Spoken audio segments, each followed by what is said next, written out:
Kalau buat gue pribadi sih, kayak membaca buku ini dan melihat apa yang Mas Eka tulis seakan ini kayak sebuah karikatur ekstrim yang brutal terhadap dunia nyata gitu ya. Maskulinitasnya itu benar-benar digambarkan dan diamplifikasi 1000-2000% gitu.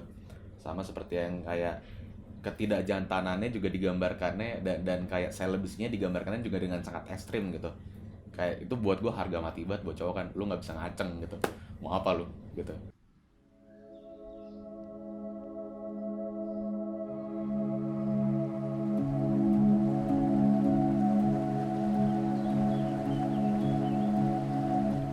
Pengusaha tambak itu memiliki kolam ikan, tempat yang paling disukainya untuk menyendiri. Bagi Ajo Kawir, apapun latar belakangnya menyendiri di kolam ikan dengan bunga lau kecil dan kebun di sekelilingnya, tempat itu merupakan lokasi yang menakjubkan untuk menghajarnya. Ia datang ke sana, tapi yang ia tak tahu, lelaki itu dikawal seseorang, seorang gadis yang mencegatnya di jalan setapak, hitam. Dan itulah kali pertama ia bertemu dengan hitam. Aku tahu kamu ngincar tua bangka itu. Sebelum kamu bisa menyentuhnya, lewati dulu mayatku. Ajo Kawir hampir tertawa mendengar pilihan katanya. Seperti dicontek dari komik silat yang pernah dibacanya waktu kecil dari si penyewa buku yang berkeliling dengan sepeda. Ia tak pernah memukul perempuan, maka ia hanya mendorong Iteng ke samping. Di luar dugaannya, gadis itu memiting tangannya, mendorongnya dan dengan sedikit gerakan membantingnya ke tanah. Punggungnya terasa seperti kena hajar.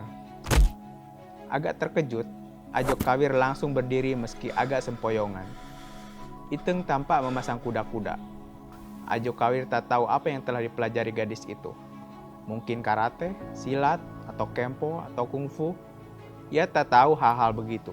Ia hanya tahu memukul dan menendang jika ada kesempatan. Mengelak jika mungkin.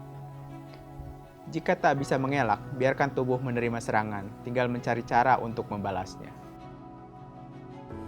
Baiklah, kadang-kadang perlu juga menghajar perempuan.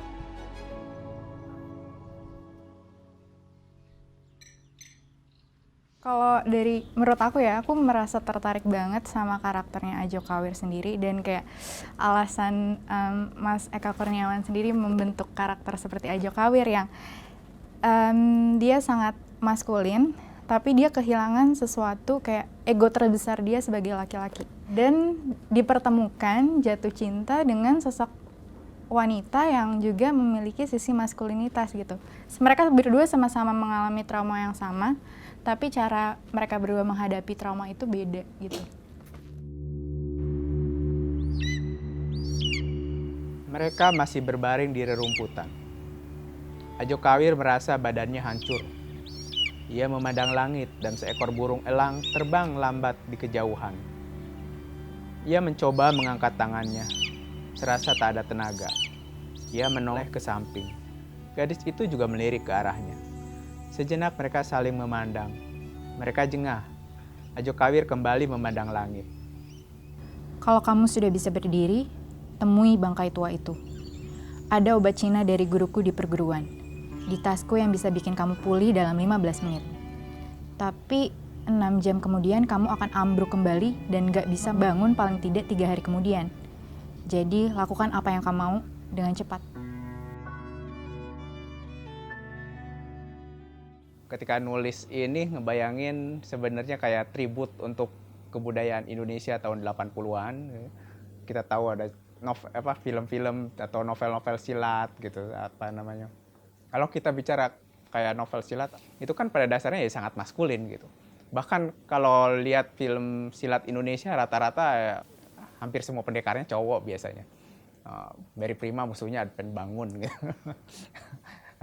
Bahkan ya salah satu ketika aku munculin tokoh Iteng juga kayak semacam respon dari cerita-cerita silat atau film silat yang sangat sangat cowok banget gitu.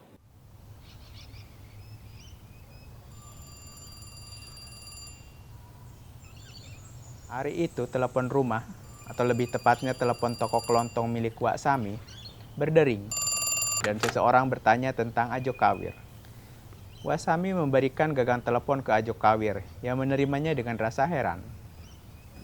Bagaimana tidurmu? Semoga kamu baik-baik saja. suara seorang gadis. Ia tak langsung mengenal suara si penelepon, dan tak tahu dari mana si penelepon mengetahui ia berada di rumah si Toke.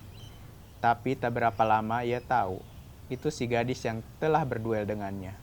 Iteng, ia tersenyum. Belum pernah ia tersenyum selebar itu di tahun-tahun tersebut. Ya, nulis novel antara ada sebuah bayangan tentang apa yang ide-ide yang ingin ku sampaikan, tapi juga ada semacam permainan bagaimana kita berhadapan dengan stereotip di masyarakat, tapi kemudian peran-peran itu coba dimodifikasi di dalam novel.